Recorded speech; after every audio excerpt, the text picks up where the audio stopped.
Hi అండి, అందరూ బాగున్నారా? నేను చాలా బాగున్నానండి. ఈరోజు మనం పాలకూర టమాటా నిలవ పచ్చడి చేసుకుంటున్నాం. వాటికి ఏమేమి కావాలో చెప్పేస్తాను, అది చేయి. ఇదిగోండి, 2 కట్టలు పాలకూర తీసుకొని నీట్గా వాష్ చేసి కట్ చేసి పెట్టుకున్నాను. ఇదిగోండి, వాటిలోకి ఇదిగోండి టమాటాలు ఒక 3 టమాటాలు ఇదిగోండి ఇలా చిన్న చిన్న పీసెస్గా కట్ చేసుకోవాలి. ఇదిగోండి ఇలా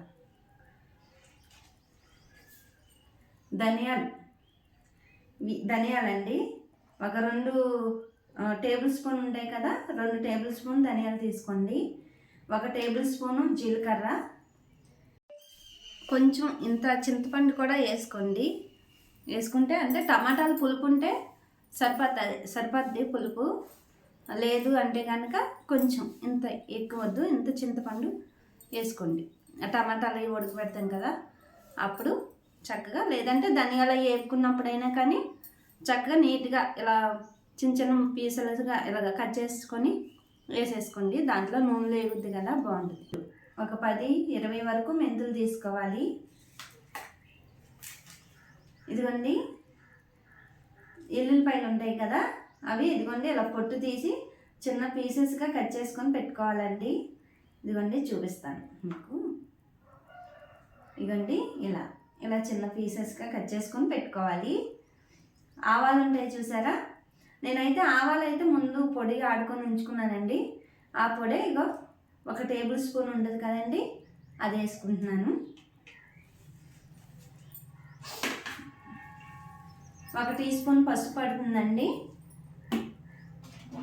ఒక రెండు స్పూన్లు ఉప్పు పడుతుంది. మీరు దీని బదులు సాల్ట్ అయినా వేసుకోవచ్చు. ఆయిల్ అండి, ఆయిల్ అయితే ఒక 50 గ్రాములు పడుతుంది. ఎందుకంటే అది నిలవ పచ్చడి కాబట్టి ఆయిల్ కొంచెం ఉండాలి. 50 గ్రాములు అంటే మనకి ఎలా అంటే చారు గరిటె ఉంటుంది చూసారా, ఆ చారు గరిటె అంతా ఆయిల్ పడుతుంది.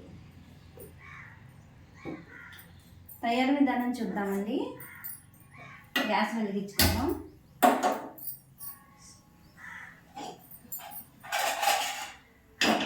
ఇదండి గింజ చేసుకుందాం.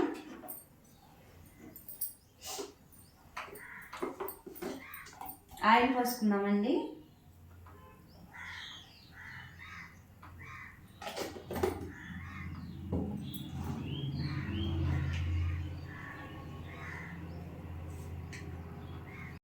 ఇదిగోండి ఆయిల్ వేడెక్కింది. ఇప్పుడు మనం మంట అయితే సిమ్లోనే పెట్టుకొని వేయించుకుందామండి. ఇవి హైలో వద్దు, హైలో అయితే మాడిపోతాయి.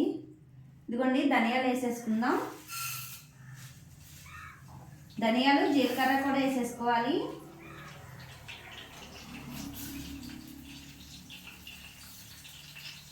ఇదిగోండి మెంతులు చెప్పాను కదా, ఒక 20 వరకు మెంతులు ఇవి వేసేసుకుందాం.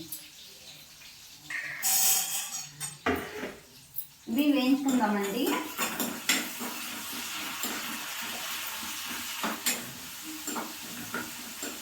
కొంచెం హైలో మీడియంలో సిమ్లో పెట్టుకుంటూ మందాలకు అడ్జస్ట్ చేసుకుంటూ వేయించుకుందాం. ఇదిగోండి ఇవి కొంచెం వేగినాయి కదా, ఉందండి మీకు ఇదిగోండి ఇలా వేయాలి. ఇదిగోండి ఇలా వేయాలన్నమాట, ఇలా వేయాలి. ఇప్పుడు మనం ఎండుమిరపకాయలు వేసేసుకుందాం. ఇవి కూడా వేసుకొని కొంచెం వేయించుకుందామండి. ఇదిగోండి ఎండుమిరపకాయలు అయితే వేగిపోయినాయి, చూపిస్తాను మీకు. ఇదిగోండి ఇలా వేయాలి. ఇవి ఒక ప్లేట్లో తీసేసుకుందాం.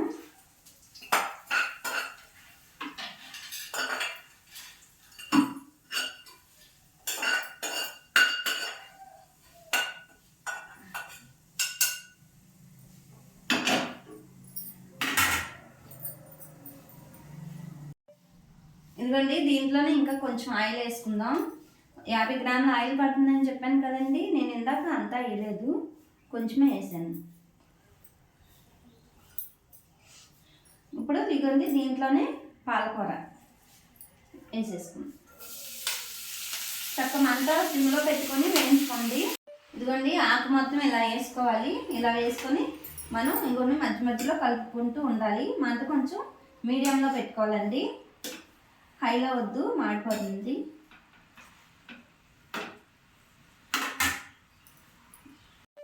ఇదిగోండి ఆకు ఇదిగోండి ఇలా మగ్గుతుంది కదా. ఇప్పుడు మనం సాల్ట్ ఇదండి పసుపు, టీ స్పూన్ పసుపు అని చెప్పాను కదా, అది వేసేసుకుందాం.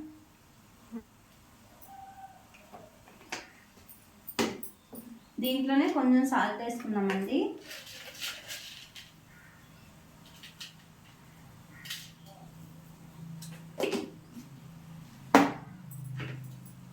చిన్న స్పూన్ ఉంటుంది చూసారా, టీ స్పూను, దాంతోనైతే 2 టీ స్పూన్లు పడుతుందండి సాల్ట్. లేదు ఉప్పు అయితే కనుక 1 స్పూనే పడుతుంది. ఇదిగోండి ఇలా ఉంచి కొంచెం మూత పెడదాము. దీంట్లోంచి వాటర్ బయటికి వచ్చి ఆ పాలకూర అన్నది ఉడుకుద్ది బాగా. ఎందుకంటే ఇది మనం మిక్సీ పట్టమండి. మిరపకాయలు అవి ఉన్నాయి చూసారా, ఇదిగోండి ఇవి వేయించి పెట్టుకున్నాం కదా, ధనియాలు, మెంతులు, మిరపకాయలు, ఇవి మాత్రమే మిక్సీ పట్టుకుంటామంట. అందుకని దాని మీద కొంచెం మూత పెట్టుకుందాం. ఇదిగోండి పాలకూర దగ్గర పడింది.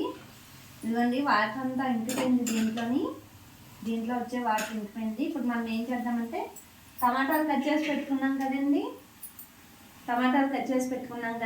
ఇవి వేసేసుకుందాం.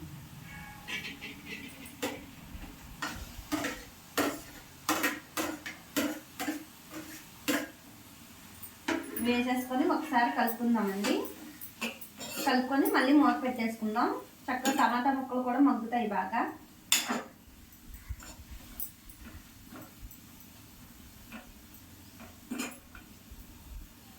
మంట కొంచెం తగ్గించుకుందామండి.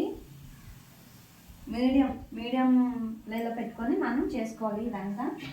ఇదిగోండి మళ్ళీ మూత పెట్టేసుకుందాం. ఇదిగోండి ఈ లోపల ఇది మిక్సీ పట్టేసుకుందాం. అన్నీ వీటిలో వేసేసుకొని మిక్సీ గిన్నెలోని మిక్సీ పట్టేసుకుందాం. ఇదిగోండి ఇందాక దాంట్లోని 1 స్పూన్ వేసుకున్నాం కదండి సాల్ట్. ఇప్పుడు దీంట్లోనే 1/2 స్పూన్ వేసుకుందాము.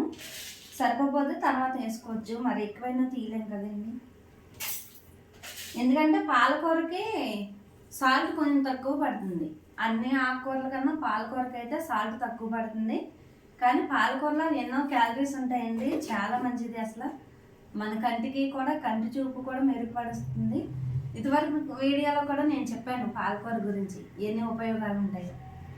అందుకని కంపల్సరీగా అందరూ ఆకుకూరలు అయితే, ఇప్పుడు బయట సిచ్యువేషన్ అయితే బాగాలేదు కదండి, ప్రతి ఒక్కరికి జ్వరాలని, రొంపలని, ఇంకా వేరే కారణాలు చాలా ఉన్నాయి. కానీ ఇటువంటి టైంలోనే మనం హెల్తీ ఫుడ్ తీసుకోవాలి. ఆ హెల్తీ ఫుడ్ అంటే ఏంటంటారు, చికెన్లు, మటన్లు అవి కాదండి, మన ఆకుకూరలో పప్పు అటువంటివి తీసుకోవాలి. అందుకని పాలకూరలో తోటకూర అటువంటి ఎక్కువ ఉపయోగపడతాయి అన్నమాట మన బాడీకి. ఎప్పుడైనా మన బాడీ లెవెల్ కొద్దిగా డౌన్ అవుతుంది అనగా మనం ఆ రోజు కంపల్సరీగా ఆకుకూర తిన్నామంటే ఎలా అయినా మనకి కొంచెం హెల్తీగా, అది హెల్తీ ఫుడ్ కాబట్టి కొంచెం మనకి బాగుంటుంది అన్నమాట. అందులో ఆకుకూరలో చాలా క్యాలరీస్ ఉంటాయి కాబట్టి దాన్ని బట్టి మనకి ఏంటంటే బాడీలో శక్తి అన్నది ఏర్పడుద్దండి. ఇది నేను చెప్తాం కాదు, చాలామంది చెప్పారు. కానీ ఒకసారి మీరు కూడా ట్రై చేసి గమనించండి, గమనిస్తే మీకు అర్థమవుతుంది. ఇదిగోండి దీంట్లో కొంచెం ఉప్పు వేసుకొని ఇప్పుడు ఇది మిక్సీ పట్టేసుకుందాం. ఇదిగోండి ఇది దగ్గర పడిపోయింది. ఇదిగోండి టమాటాను పాలకూర ఇదిగోండి ఇలా అవ్వాలన్నమాట. ఇప్పుడు మనం ఏం చేద్దామంటే ఇదిగోండి మిక్సీ పట్టుకొని ఉంచుకున్నాం కదా కారం, ఇది వేసేసుకుందాం. ఇది వేసేసుకొని ఒకసారి బాగా కలుపుదామండి. కలిపాక మీకు ఆయిల్ సరిపోలేదు అంటే కనుక కొంచెం వేసుకోవచ్చు. కానీ నేను చెప్పే ఆయిల్ అయితే సరిపోద్దండి. 50 గ్రాముల నుంచి 70 గ్రాముల వరకు పడుతుంది, అందుకు మించి అయితే పట్టదు. కారం వేసాక కొంచెంసేపు అయితే ఇదిగోండి ఇలా యాగాలి. వెల్లుల్లిపాయలు ఉన్నాయి చూసారా, మనం వెల్లుల్లిపాయ రేపలు ఒలిచి పెట్టుకున్నాం. ఈ కూడా ఇప్పుడు వేసేసుకుందాం. చాలా బాగుంటుందండి, చాలా హెల్దీ కూడా. ఒకసారి మీరు ట్రై చేయండి.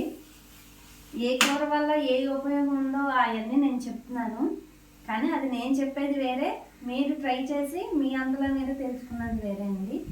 ఒకసారి కంపల్సరీగా తప్పకుండా అయితే ట్రై చేయండి. ట్రై చేసి నాకు కామెంట్ చేయండి. నేను చెప్పేది నిజమా కాదా అన్నది నాకు కామెంట్ చేయండి. ఇదిగోండి, అసలు ఇలా వేగుతుంటేనే మంచి కమ్మటి వాసన వస్తుంది, చాలా బాగుందండి. ఇదండి చూడండి, ఇదిగోండి ఇలా ఉంటుంది పచ్చడి. ఎలా అంటే మన గోంగూర పచ్చడి ఎలా ఉంటుందండి అలానే ఉంటుంది, చాలా బాగుంటుంది. మీరు ఒకవేళ టమాటాలు వద్దు మాకు పడవు అంటే కనుక అవి మానేసి ఉత్తి పాలకూరతోనైనా ఇలా చేసుకోవచ్చండి. చూడండి, అసలు ఇలా పొయ్యి మీద ఉండగానే తినాలనిపిస్తుంది, అలా ఉంది. ఇదిగోండి, ఆయిల్ అయితే ఇలా సపరేట్ అవ్వాలి. ఇదిగోండి, పచ్చడి నుంచి ఆయిల్ చూసారా ఎలా సపరేట్ అవుతుందో, అలా అవ్వాలన్నమాట. నిజంగా మీరేమనుకున్నా కానీ నాకైతే నిజంగా ఇలాగే తినాలనిపిస్తుంది అండి, అంత బాగుంది స్మెల్. నేను ఇంతలా చెప్తాను కాదు, కానీ ఒకసారి మీరు ట్రై చేయండి. ట్రై చేసి నాకు కామెంట్ చేయండి ఎలా ఉందని. ఇదిగోండి, గ్యాస్ ఆఫ్ చేసేసుకుందాం. ఇంకా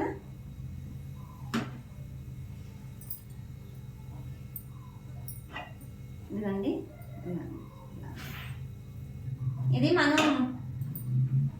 ఇది మనం ఒక డబ్బాలో స్టీల్ బాక్స్లో పెట్టుకున్నాం అనుకోండి, ఎలా లేదన్నా 10 రోజులు పైన ఉంటుంది తప్ప 10 రోజుల లోపు అయితే పాడవదు, అంత బాగుంటుంది పచ్చడి.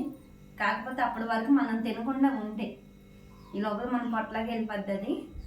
పిల్లలకు కూడా వేడి అన్నం ఉండి చూసారా, దాంట్లో కొంచెం ఈ పచ్చడి వేసి నెయ్యి వేసి పెట్టండి, చాలా బాగుంటుంది. కంపల్సరీగా అందరూ చేసుకోవాల్సిన వంట అండి ఇది. ఈ వీడియో కనుక నచ్చితే లైక్ చేయండి, షేర్ చేయండి, సబ్స్క్రైబ్ చేయండి. ఉంటానండి మరి, బాయ్.